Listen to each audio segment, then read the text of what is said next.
कर दो सर। 9वां अध्याय। हाँ। बोलो कार्तिक महाराज की की जय, जय। विष्णु भगवान की जय। जय। राजा पृथु ने कहा, हे नारद जी, आपने कार्तिक मास के व्रत में तुलसी की जड़ में भगवान विष्णु का निवास बताकर उस स्थान की मिट्टी का पूजन बतलाया है। अब मैं भी श्री तुलसी जी के महात्म्य को सुनना चाहता हूँ। तुलसी कहाँ और कैसे उत्पन्न हुई, ये बताने की कृपा करें। नारद जी ने कहा, हे राजन, एक समय जब देवगुरु बृहस्पति और देवराज इंद्र कैलाश पर्वत पर शंकर जी का दर्शन करने के लिए गए तो शंकर जी ने उनकी परीक्षा ली। उन जटाधारी दिगंबर ने उनका मार्ग में ही अनुरोध कर डाला।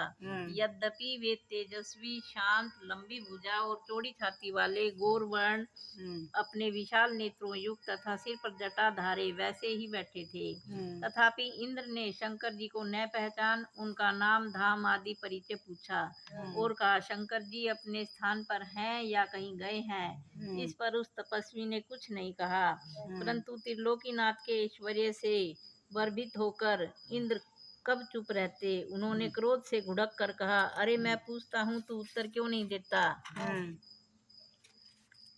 मैं अभी तुझे इस वज्र से मारता हूँ, फिर देखता हूँ तुझ दुर्मति की रक्षा कौन करता है। फिर ज्यों ही दिगंबर को मारने के लिए हाथ में वज्र लिया, त्यों ही भगवान शंकर ने वज्र सहित उसका हाथ स्तंभित कर दिया और विकराल नेत्र कर ज्यों ही उसे देखा तो ऐसा विदित हुआ मानो वह दिगंबर पर ज्वलित हो उठा है और तेज से जला देगा।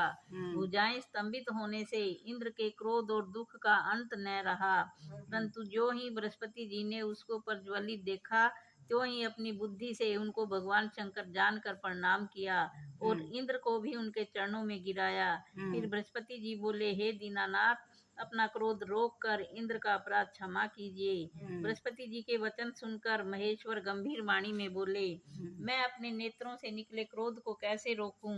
तब बृहस्पति बोले, हे भगवान, भक्तों पर तो दया करनी ही चाहिए, अतः अपना भक्त वत्सल नाम सार्थक कीजिए और इस तेज को शांत कर इंद्र का उद्धार कीजिए। तब भगवान शंकर ने कहा, मैं तुम्हारी स्तुति से प्रसन्न हूँ, जो तुमने इंद्र को जीवन दान दिलाया। अब मैं तुम्हें अपने वरदान द्वारा जीव नाम से विख्यात करता हूँ। मेरे नेत्रों की अग्नि अब इंद्र को पीड़ित नहीं करेगी। ऐसा कह शंकर जी ने अपने माथे से निकले हुए तेज को लेकर क्षीर सागर में डाल दिया। फिर लीलाधारी भगवान अंतर्धाम हो गए।